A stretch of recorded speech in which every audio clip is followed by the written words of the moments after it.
Hello dear friends, today I inform you how to lock your Facebook profile.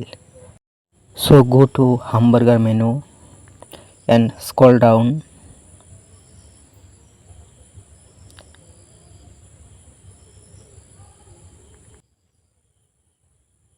Click on settings.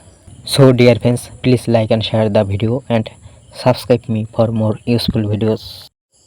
Now scroll down again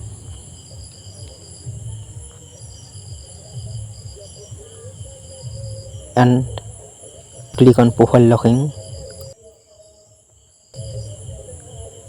Now click on lock your profile.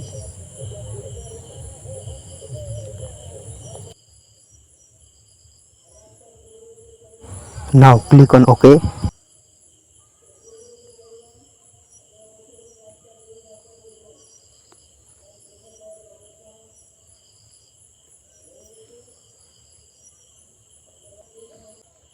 Thanks for watching.